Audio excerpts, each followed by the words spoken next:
as permanent brand permanent markers are permanent. Let me show you how permanent brand permanent markers work.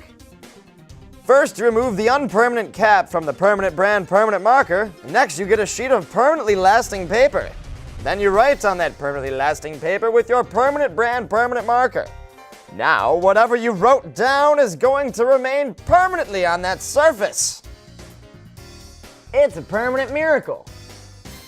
Permanent brand permanent markers come in all your favorite colors, such as pear, periwinkle, persimmon, pumpkin, purple, psychedelic purple, Prussian blue, and of course the kids' favorite, plum. Also red, blue, green, orange, yellow, white for some reason, brown, gray, black, gold, silver, and of course, razzmatazz. So if you want a permanent marker that you can trust permanently, then try permanent brand permanent markers. Get yours today! Permanent.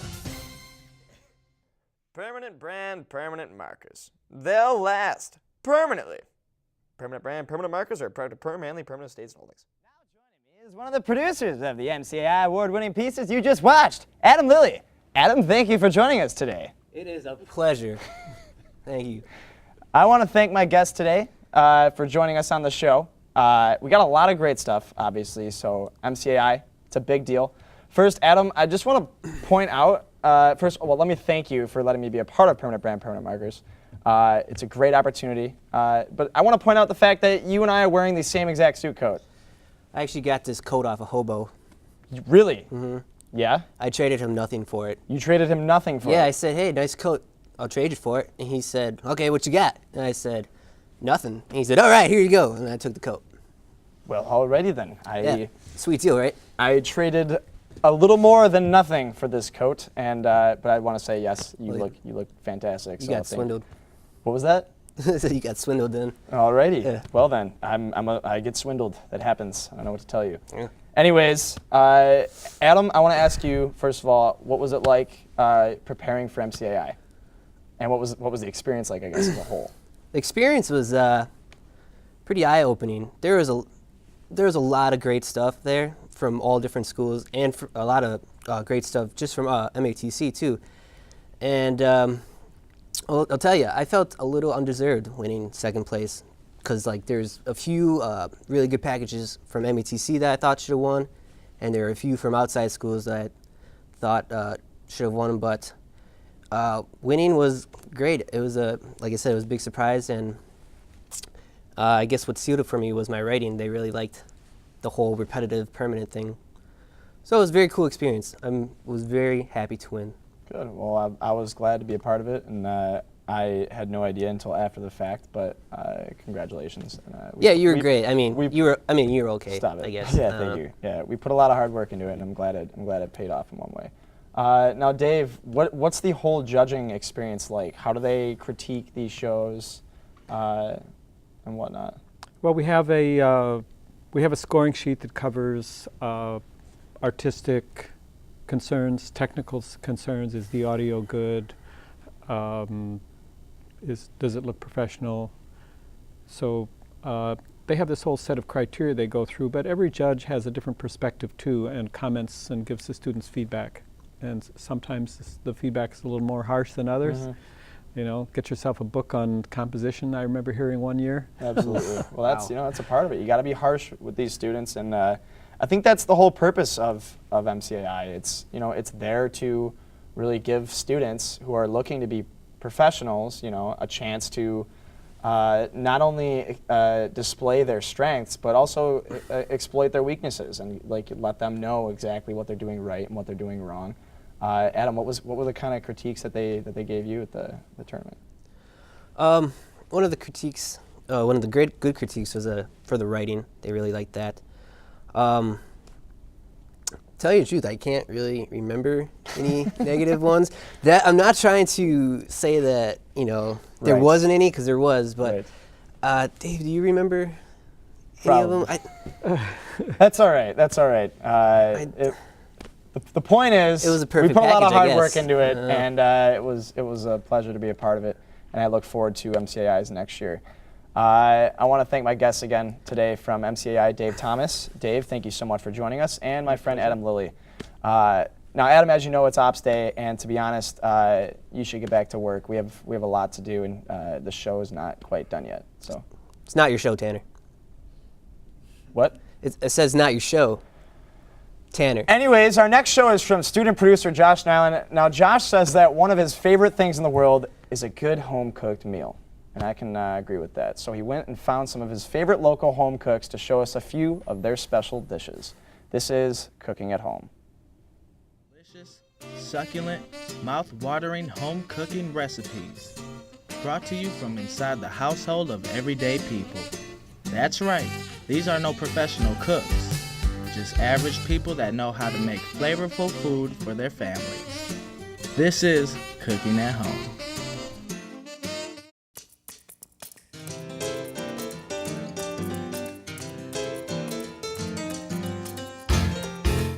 Hi, my name is Sue Tilke, and I'm here today to show you how to make an appetizer that I've been making for my family for years. They're sour cream turnovers. I make the dough from scratch because it's fail-safe and the dough is so good. And to start with, show you the ingredients. I use flour, 2 cups of flour. I use 1 tablespoon of sugar. I use 1 teaspoon of salt, a 1/2 cup of shortening, 1 full cup of sour cream in there. That's why they're called sour cream turnovers, and an egg yolk. Now, to begin with, to start making the dough, we'll start with 2 cups of flour.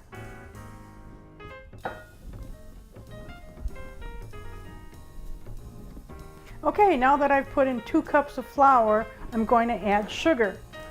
But whenever I get my ingredients together, I never put them over the bowl because you could overfill, and once you've put that in and it's too much, you can't take it back out.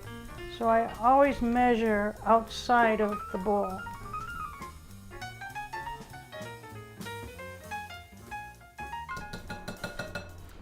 Now that I've added 2 cups of flour, 1 tablespoon of sugar, I'm going to add 1 teaspoon of salt. Again, I'm not going to measure it over the bowl because I don't want to overfill. Like I said, once you overfill, you can't take it out. So I measure it off to the side before I add it. Okay, now we've added all the dry ingredients, the flour, the sugar, and the salt. And I'm going to whisk them together. Whisk works perfect for this. Gets it all mixed very well. And then once I've whisked them together, I'm going to start cutting in the shortening.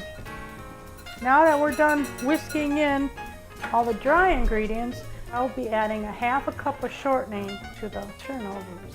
So the easiest way to do that is to add it into small little batches.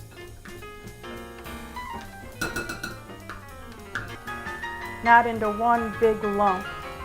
It's much easier to cut in. Takes a little time, but. And now that I've added that, I cut it in with a pastry blender. These work great for cutting in shortening or butter, whatever you're using on your dough. But for this dough, I'm using shortening, and this works great for cutting it in. And I keep working it until it's crumbly. This pastry blender works really great for mixing the shortening into the dry ingredients, and need it to be about this consistency. My next ingredient is going to be sour cream. There's a whole cup of sour cream, and that's why they're sour cream turnovers. And the next ingredient is going to be an egg yolk. And that's a little bit more difficult. You have to separate the yolk from the whites. The best way to do that, I found, is to break it and let the whites just run out. Hang on to the yolk and let the whites run out. And that's how you separate egg whites from the egg yolk. Okay, now that the egg has been added and the shortening, I'm going to start mixing. And you just want to mix it till it's all moist and it'll become like a solid dough. Okay, now that I've mixed the sour cream and the egg yolk in there, it's moist enough to form a ball.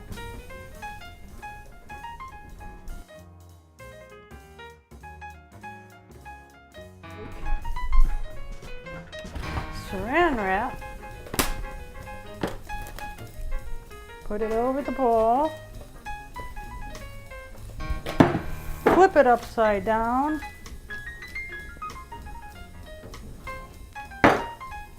And I can wrap it to put it in the refrigerator.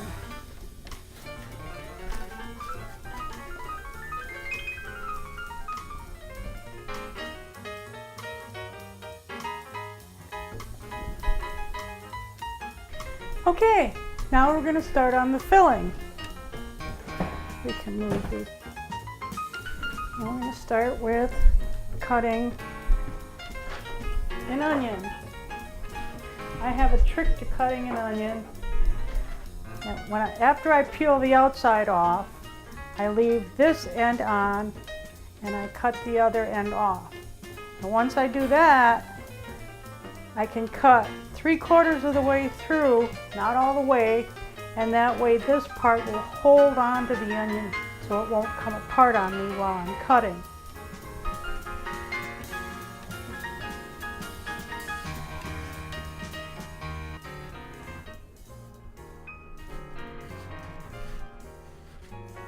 You cut one way,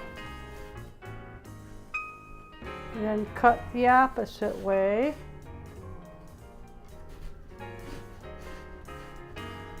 Again, like I said, not all the way through, so the bottom holds on to the onion pieces. And then once you've cut that, you can go ahead and cut your small pieces.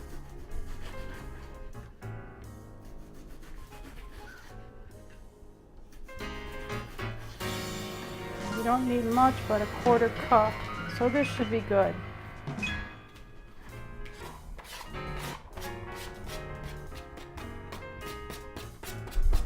I have mushrooms that I've already cut up, and I'm going to add those next.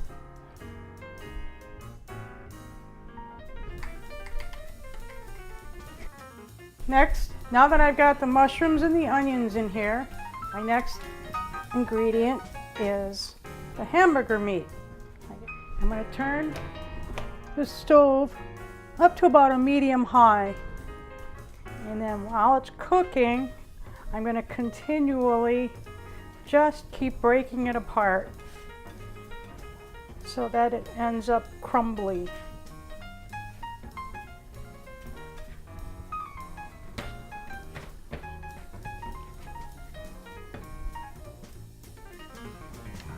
Now you can see that the meat has all completely turned from pink to brown. Turn off the heat. And I'm going to add the meat to the strainer. Well, now I'm going to let this hamburger meat drain, and while that drains, I'm going to roll out the dough.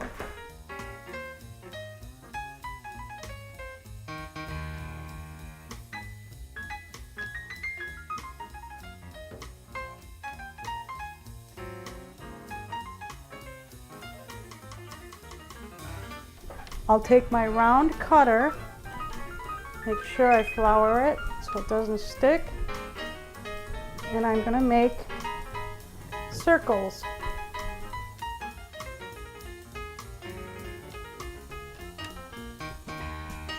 Now I'm going to add some salt, a 1/2 teaspoon of salt, And never measure over the bowl.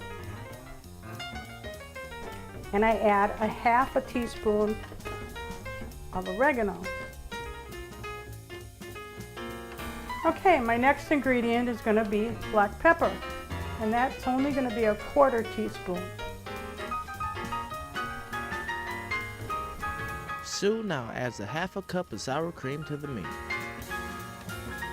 And the next step is I'm going to just pinch the turnovers. Now, Sue spreads a mixture of egg and water to help seal the turnovers. Okay, now they're ready to go in the oven. I got my ovens preheated at 450 degrees, and I'll put these in for 15 minutes.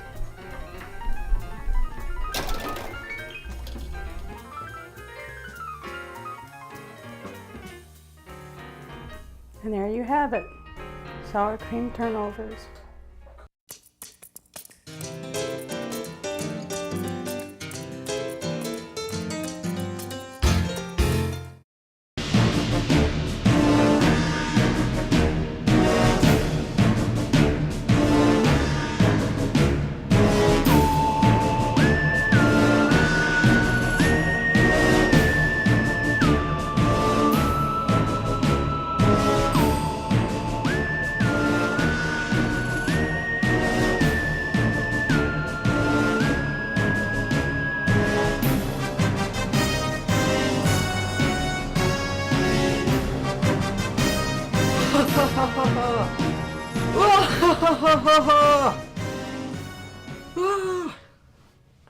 Can't really fake laugh.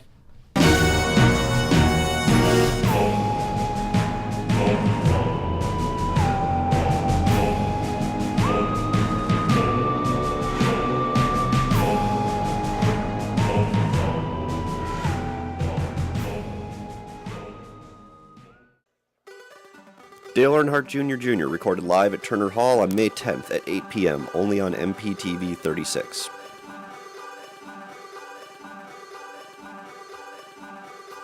Smart TV for Student Operations Day 2014. See you then. Good evening and welcome to a world of minor. Wait, what?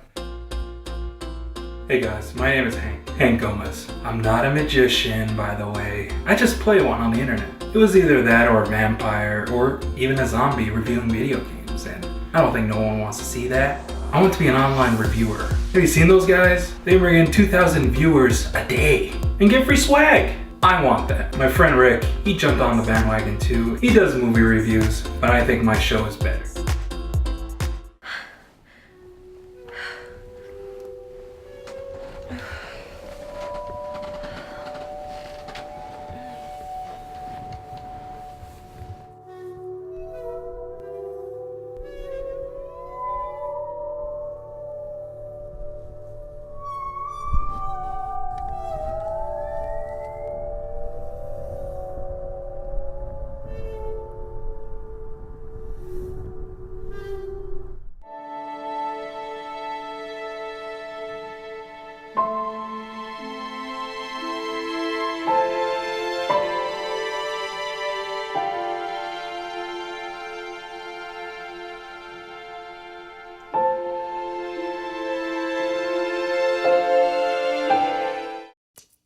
Welcome back to Cooking at Home.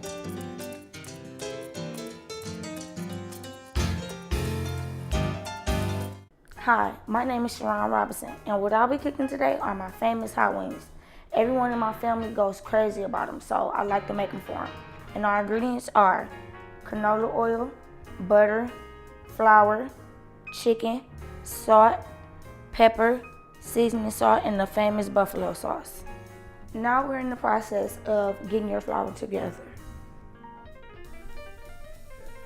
Now we're gonna add the pepper. You just put a little in there to make sure it's enough. Not too much, not too less. And that's that. Now you're gonna take your seasoning salt. You take it, you just sprinkle enough in there. Now that you added your seasonings, you're gonna now mix the flour together. You just take it and just go like this. We're going to now replace the flour with chicken.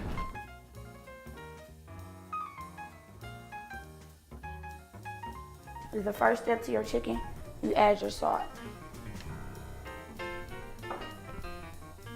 Now that we're done with the salt, we're going to add the pepper.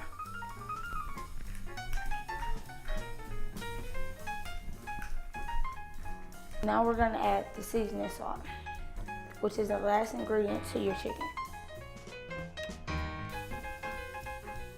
Now that we're done with the seasoning salt, it's now time to coat the chicken.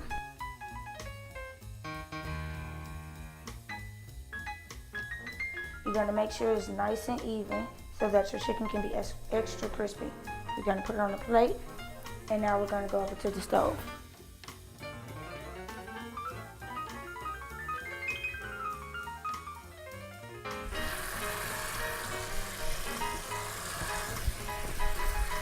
It's time to start your sauce. First, you take the 2 tablespoons of butter that you have, you put it in the microwave. Okay, your next step is, once that's done, which is now, you're gonna add, be careful because it's hot. You're gonna add your buffalo sauce.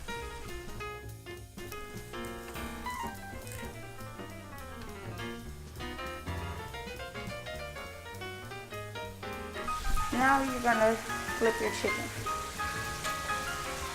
And you might have to adjust the temperature. Now the timer has stopped. It's time to take your chicken out. You just gently pick it up, go like this, and you lay it on the paper towel.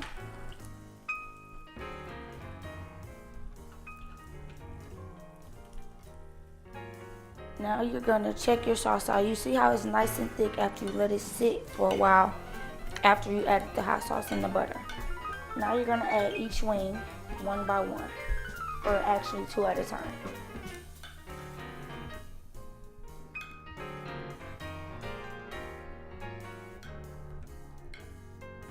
Now that that's done, you're gonna add your last wing in there, and you're gonna go over to the oven.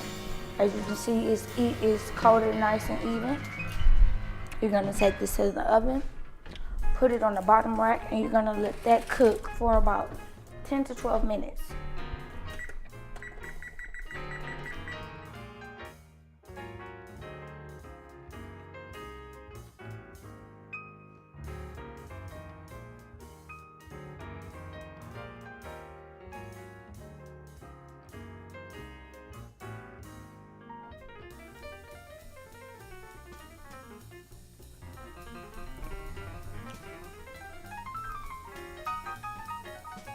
And that's the way that I make my famous buffalo wings that drives everyone crazy.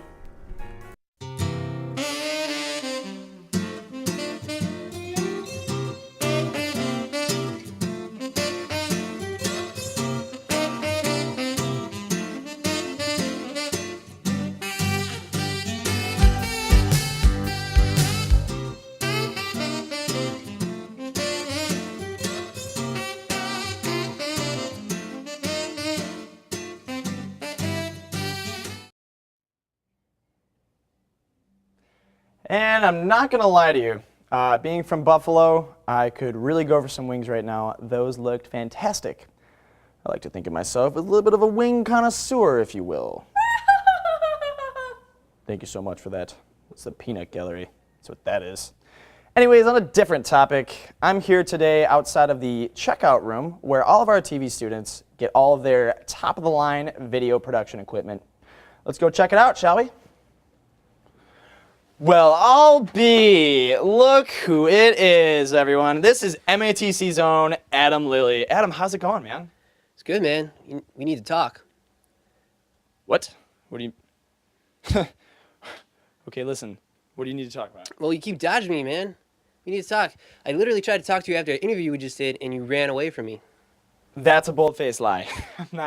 I'm not trying to dodge you. I don't dodge anyone. What'd you need to talk about? Yeah, right? Just like you were legally born in the United States and not Canada. Whoa! I don't know what kind of acquisitions you're trying to make there, buddy, but I have no idea what you're talking about. What is it?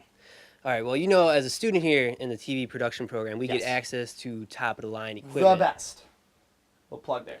And you also know, as a student, you can check it out whenever you want and virtually Yes. use it for whatever you want. It's pretty great. It's a great benefit we get here at MATC. It's fantastic. But there's a flip side.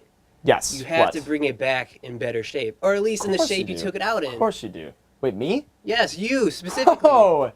Whoa. What are you talking about? All right, for I always bring my stuff in a pristine condition.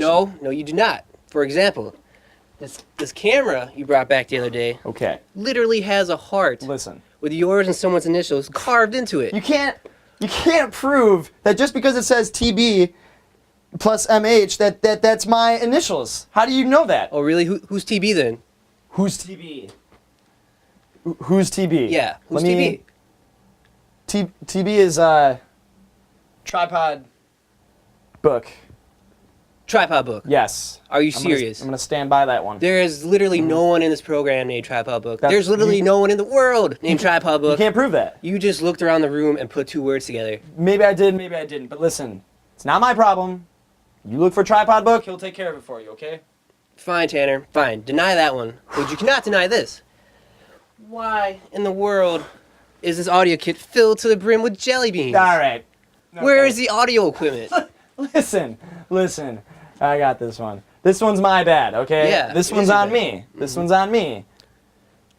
It's an audio kit filled with jelly beans. But I got a good explanation for it. Okay? Yeah, what's that? I do. What is it? Yeah, what's your explanation for What's this? my explanation? Well, clearly it was Easter a few weeks ago. So, Okay. Let me get this straight. I think I'm following here. It was Easter a few weeks ago, so you thought that trading all the audio equipment for jelly beans would be good because you thought jelly beans would be more valuable than high-end audio equipment. yes. Okay, but now it's Okay. not Easter anymore. So, and not that they were in the first place, but these jelly beans are not more valuable than high-end audio equipment. Okay, I mean it was Easter a few weeks ago. I filled the audio equipment with jelly beans, Mm-hmm. and there's no audio equipment. So what? So I guess we're just gonna eat these audio or jelly beans then. Audio beans? Yeah, audio beans. Yeah, I have no idea what the audio equipment is. Well, that's okay. Kevin's gonna be furious. Oh, and here's this. Enjoy.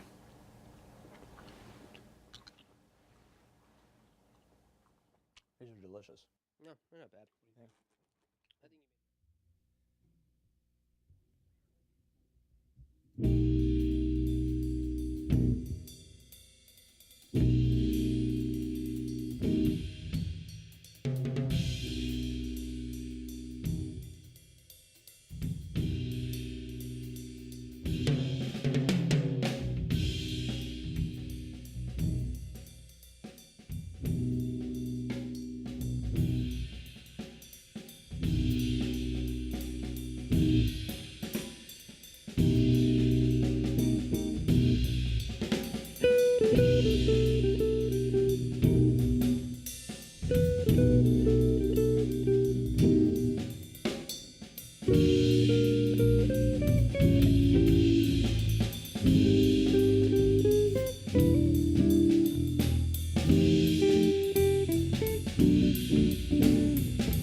Hey, welcome back. We got some feedback on our Facebook page.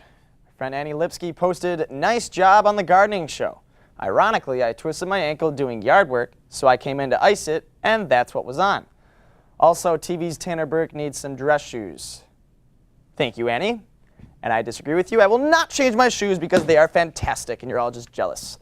And I tried to get Adam to show us some of the great, awesome gear and equipment we have here at MATC, but he was not being very cooperative. So I asked Andrew, who's also in the checkout room, instead of Adam because he's less of a meanie. That's debatable. Thanks. Excellent. Anyways, let's show our viewers what we have here at MATC in our TV program. So What's the first thing we have over here? Well, I brought out a selection of just some of the gear that we've been using to shoot some of these shows today. The first thing, this is one of our full-size electronic field production cameras. What's cool about this is we're using real, legitimate equipment. This is stuff that professional news shooters and people that do, sitcoms and whatnot, they use this type of equipment. So we're shooting everything and learning on some real equipment. I mean, full HD, shoots in 1080, records to a card instead of tape. Top of the line. Yeah, really cool equipment. Pretty awesome. What do we got over here? This is a smaller camera that we have. It's a, I think this is a Canon XF300. It's just a smaller camera, still shoots really nice video. But what I have it assembled on is what's called a slider. What's really cool about this is we can use this to actually make like a kind of a more dynamic looking shot by just moving this down the rail system. If you're watching today and you are watching around 4 o'clock, there's going to be a show on about some cars built in Kenosha. We use this a lot in that, this camera and this rail system. So when you see it push into the cars, that's how we did it with this. And we also use it on the Address, which will air at 3:30. We did use this on the Address, which does air at 3:30. Absolutely. Excellent. All right. Moving on. This is something I'm really happy. This baby's awesome. Yeah, this is really cool. A Sony F3. It's a camera for shooting TV video, but it shoots more film style, like a DSLR would. If you're watching today and you see the show William, which is going to be airing later tonight, it was exclusively shot on this camera, and you'll see the colors are really interesting. Gives it a lot of, a really great depth of field. It really does, and, almost like a DSLR. Yeah, exactly. Yeah, so. I mean, the lens is huge. And right behind you, something I'm really happy, and we got to use it also on the William show, is a Steadicam. This is something that you can attach a camera to this right here. There's a big spring system attaches to this. You strap the whole thing on and it takes the weight of the camera for you, so you can just keep walking and the shot stays steady. Also used in William. Awesome. And then we got some lights in the back, an LED and a traditional bulb style light. So I figured I'd just break out some of the stuff we used and let you guys take a look at it at home to see what we're doing TV with. Cool, man. Well, this is just the tip of the iceberg compared to all the equipment that we have here at MATC. Andrew is outstanding. He knows so much about the equipment. That's true. And I want to thank you for taking the time to, I would rather have you than Adam, to say the least. But anyways, we're still live from Superior Restaurant Supply with Nick Fearer, who is joined by a special guest. Nick.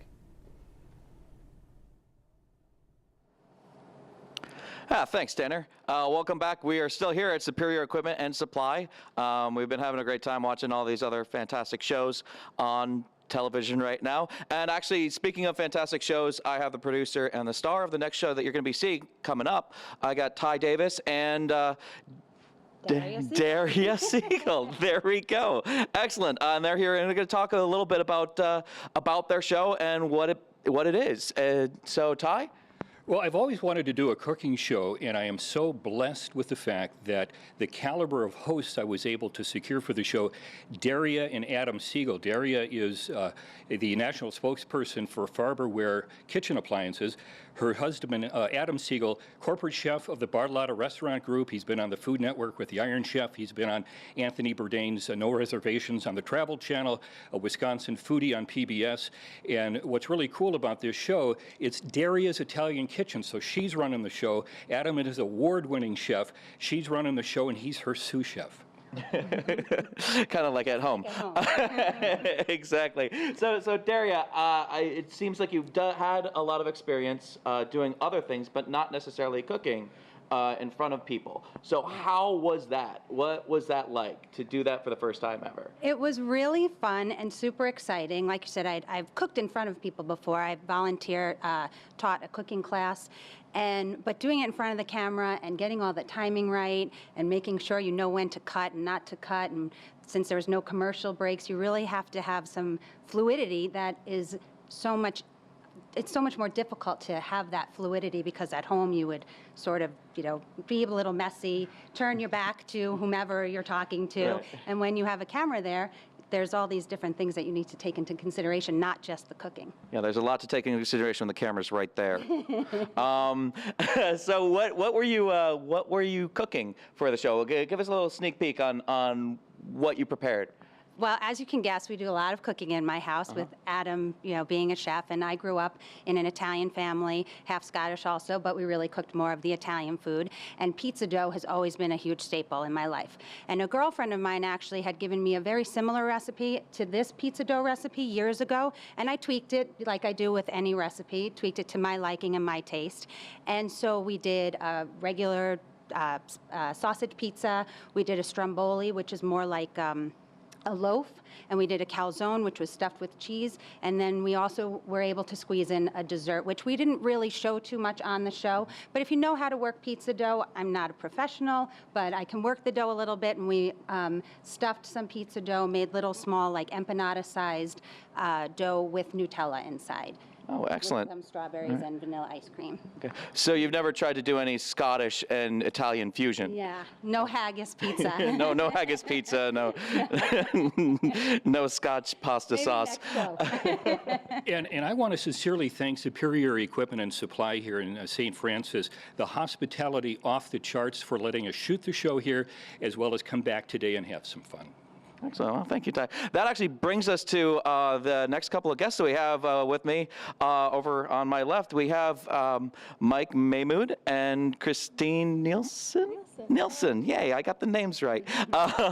And they are, Christine is, what do you do here? Media. Head of Media, and Mike Mahmood is the VP. Yes, sir. Vice President. So actually, it's a very special day, or it was a very special day for Superior Equipment and Supply yesterday. Can you tell me about that? Sure. It was our 30th anniversary.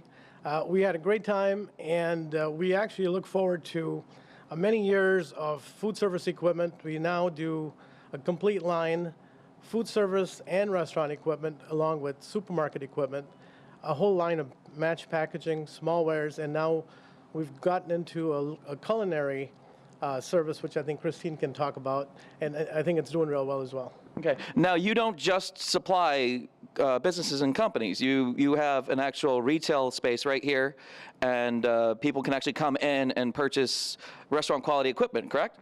Yes, sir. People can come in off the street. There is no membership fees. They can buy in each lots, look around. We consult at no charge. They can use very good quality cookware that lasts a long, long time compared to what you see in the retail stores. Oh, excellent. Now, we'll go over to Christine. Now, you're, like Mike said, you guys are moving forward and trying to reach out a bit more into the community and be more of a resource. You want to tell me a little bit more about what your plans are for that? Exactly. So in conjunction with the celebration of our 30th anniversary, we also launched the Culinary Center. And we're hoping to act as a resource for the community.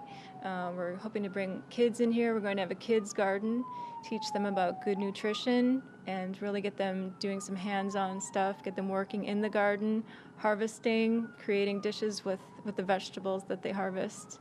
And we also have an open kitchen once a month.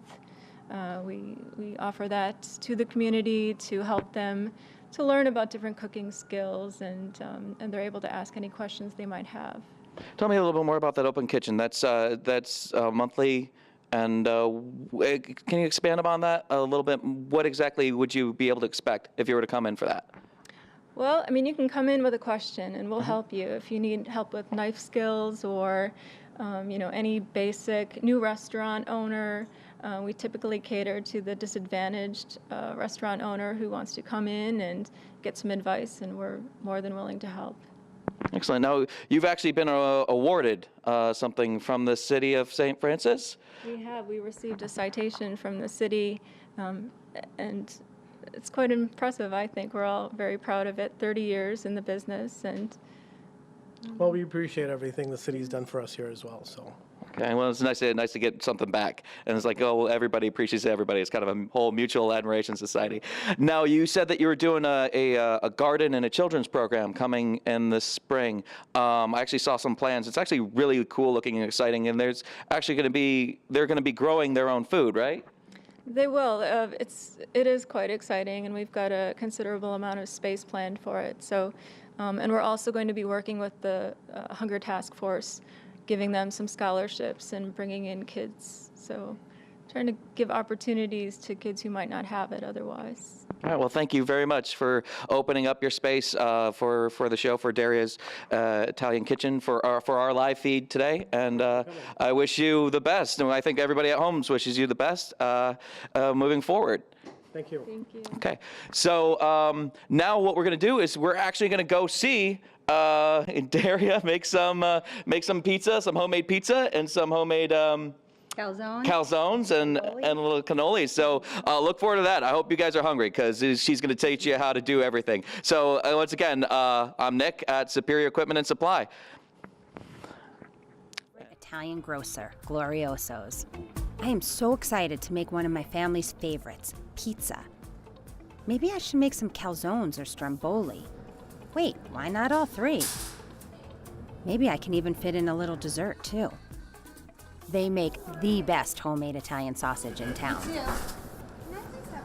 They carry all the best Wisconsin cheeses. I think I'll also get some nice prosciutto for the calzones. Like Adam always says, simple cooking with fresh, quality ingredients makes for incredible dishes.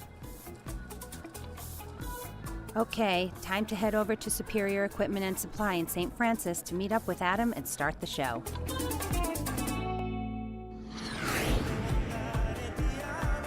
Daria's Italian Kitchen. Hi, welcome to Daria's Italian Kitchen. I'm Daria Siegel, and I'm joined today by my husband, Adam Siegel. Hello. Adam is the corporate chef for the Bartolotta Restaurant Group here in Milwaukee.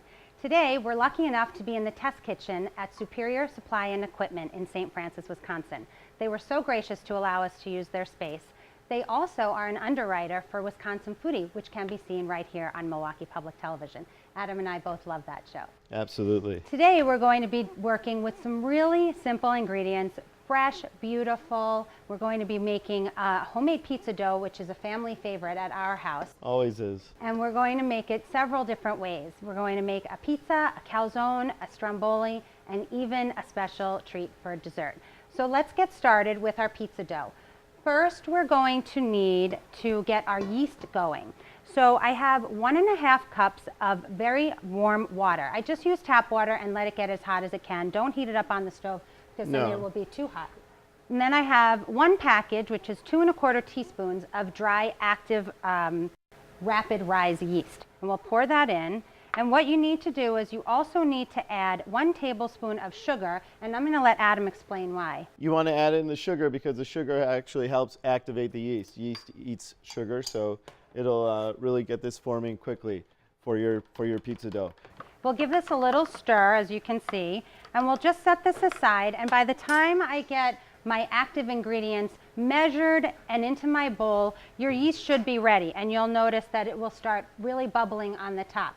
Now today we have everything pre-measured, but like I said, at home you'll be measuring while you let your yeast activate. So I have 4 cups of all-purpose unbleached flour, and I always like to use unbleached flour because don't you think bleached flour then gives that kind of funky taste?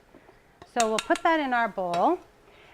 And then I have 2 teaspoons of regular table salt. I don't usually use kosher salt for this because sometimes kosher salt will stay crunchy. It won't break down. So I like to use that for seasoning more so than in recipes. Absolutely. Once, remember, we at home did it by accident in chocolate chip cookies and they were really crunchy. Not so good. They were still good though. And then I also have just shy of 3 tablespoons of olive oil. So my yeast looks like it's about ready. You see how it's bubbling so nicely here. And so we're going to pour that in. And I just always do this by hand. It's so simple. The kids love to help us with this. And then you just want to blend that in together. You'll get a little messy with your hands, but you just want to keep, whoops, a little spill. That's okay. You just want to keep working in the dough and mixing that until it's all incorporated. Then, and I always do this on the sides of my bowl so that at the end when my dough has come together completely, I can then scrape everything off the sides, add a little bit more olive oil, and then it will not stick when we let it rise. Now normally I let it rise for about 45, sometimes a little bit more. Don't you think sometimes your yeast just isn't as active as other times? It really depends on the weather. It depends on the humidity in your kitchen and the temperature of your kitchen. And that's why when you want things to rise, you put it over a warm oven or you put it inside a warm oven and it'll help rise. And you always want to make sure that you cover it as well with a damp cloth while it's rising. Okay, so let's move on and show a dough that we already let rise. And you can see how like nice and beautiful and soft that dough is, and it's going to be nice and pliable. We also, you can see, you know, we put a little olive oil at the bottom of the pan again so that it wouldn't stick. So now this is looking pretty good. I typically would make a little ball, but since we already have one made, we're going to show you how to work the dough. Don't be afraid by how much olive oil you're going to see here. Because I'm not using a pizza stone and we're using a regular oven, well today we're lucky enough that Superior is letting us use their convection ovens, which will shorten our cooking time. But normally at home, I do it everything at about 425 for about 20 minutes. But for the pizza, we want to pre-cook our dough for a few minutes, We want to pre-cook it. In a convection oven, some people have convection ovens at home. It just means that there's a fan in there blowing the air around. So it creates almost a hotter environment, and it'll cook your products much faster than other ovens. Okay, so I have a regular, this is called a half sheet tray, but at home you call it a jelly roll pan. And I'm sure everyone has one of these in their kitchen. This is a pretty typical kitchen utensil. Now, normally I think I would also want to add just a little more olive oil to that. Do you think you could pour a little more I think we can go a little bit. Yeah, I'm always up for more olive oil. Me too. It'll really make the bottom of your crust nice and crisp, and that's what we want in our pizza dough. So you see here, I'm just working the dough a little bit. I'm letting the dough do a lot of the work just to start off, and then I'm going to put it in my pan. Pizza dough is very elastic, so sometimes you'll stretch it out. See how I do that, and then it'll come right back. So you do need to work it for a little bit to get it in the corners. And this is really fun and so easy to do at home. Your kids can help you with this. So we're going to put this in the oven and par cook it for about 10 minutes so that once we add our toppings, especially the tomato sauce, that we don't get a soggy crust in the middle. So let's go ahead and get that in the oven, and then Adam will pull out one that we've already pre-cooked for us.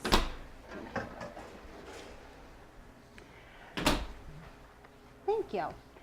So now we've got this is a little bit cooled, but you can take it right out of the oven immediately and start adding your toppings right away. Now, earlier today, I made some marinara sauce, and it's really simple to make. For pizza especially, I don't like to give it too much flavor because everything else that you're putting on your pizza will add a lot of flavor to it. This is the marinara sauce. Yeah. It's really nice. It's not too wet or anything, and you don't want your pizza sauce to be too wet when you put it on the dough because that'll just sog up the dough and then you won't get as crispy of a product. If you do make some marinara sauce and you find that it's too thin, add a little bit of tomato paste to it or cook it on low without a cover, right? And then Absolutely. that will thicken and then it'll thicken it up because you'll reduce the water out of there. Yeah. So we're going to be making some sausage pizza today. This is in bulk. I bought 2 pounds. Adam's going to saute that up for us a little bit. And you don't want to cook it all the way through. You don't need to because remember, we're going to put that on our pizza. So again, we have our pizza dough. I want to add as much sauce or as little as you want. With a nice, soup ladle is the easiest way to do it. You want to get close to the edges, but probably leave about 3/4 of an inch or so on the edges because I know for us, right, Adam, you love a nice crust on the edge. You don't want to have it all sauced. So we'll get this all spread. So I have here some shredded Parmesan cheese. This will add a little bit of salt to your pizza also, so I don't put any additional salt on the sauce here. So we'll just get that going. Adam and I always are amazed by how many products we can get right here in Wisconsin, and we're always talking about it to family and friends outside of Wisconsin. So we have a running joke in our family. We have a nephew in New York that was making fun of us that everything was fresh. He came to visit and we said, oh, this is fresh made right here in Milwaukee, or fresh made right outside of Madison. And so now the running joke is everything is Wisconsin fresh. So I also want to put a little bit of oregano on here, and maybe you could just like chop that up a little bit, break it up a little bit, yeah, and then we'll we'll let that chop cool it up. and we'll. So just a little sprinkle, and this is our daughter's favorite thing to do when we make pizza. She likes to do all the sprinkling. She's gotten really, really good at it. She's good with sprinkles. Next, I want to put in some grated mozzarella cheese. It's so easy to work with the grated. A lot of times we'll use even the Belgioso fresh mozzarella. That is so good if we want to make like a margarita style pizza. But since we're using some sausage, I thought that it would be nice to just use this kind of cheese. Aged. So we'll sprinkle that on. You want to get really close to the edges, but try not to get it on the, like I just did right here. Try not to get those pieces on the edge of your pan because you don't want them to burn, and then it'll also make your pizza stick to the sides of the pan. So we'll keep going here. You want to clean off those edges for me after I just...